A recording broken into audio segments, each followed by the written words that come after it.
वाहगा अटारी post पर पाकिस्तान और भारत के एक कैदी का तबादला हुआ। इंडियन बॉर्डर सिक्योरिटी फोर्स के पूरम कुमार शाह को भारतीय हुकाम के हवाले कर दिया गया।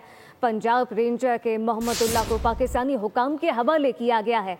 तफसील मालूम करते हैं इस्लामाबाद में मौजूद अपने नुमाइंदे सलमान अवान से। जी सलमान से ये तफसीलात भी जानेंगे, लेकिन अपने नाज़रीन को बताएं कि वाहगा अटारी पोस्ट पर पाकिस्तान और भारत के एक कैदी का तबादला हुआ है। इंडियन बॉर्डर सिक्योरिटी फोर्स के पूरम कुमार शाह को भारतीय हुकाम के हवाले कर दिया गया। पंजाब रेंजर के मोहम्मदुल्लाह को पाकिस्तानी हुकाम के हवाले किया गया है। यह अहम खबर है। वाहगा अटारी पोस्ट पर पाकिस्तान और भारत के एक कैदी का तबादला हुआ है। इंडियन बॉर्डर पर सिक्योरिटी फोर्स के पूरम कुमार शाह को भारतीय हुकाम के हवाले किया गया, जबकि पंजाब रेंजर्स की अगर बात करें तो पंजाब रेंजर्स के मोहम्मदुल्लाह को पाकिस्तानी हुकाम के हवाले किया गया है। तफसीलात नुमाइंदा खुसूसी सलमान अवान से जानते हैं। जी सलमान।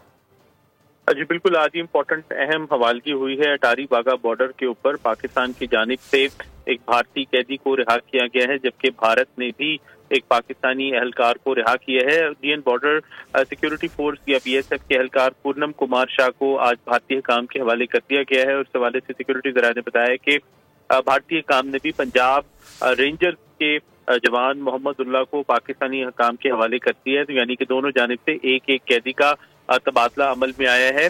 जो इंडियन एहलकार है पूनम कुमार शाह, उसके हवाले से सामने आई कि ये 23 अप्रैल से ये पाकिस्तान की हिरासत में था और ये BSF के अंदर कांस्टेबल के ओहदे पर था और उसको पाकिस्तानी हुकाम ने आज बाज़ाब्ता तौर पर हवाले किया है। भारतीय हुकाम तबादला किया गया है, जो कि खुशाइन है। सलमान अवान अपडेट कर रहे थे, आपका शुक्रिया।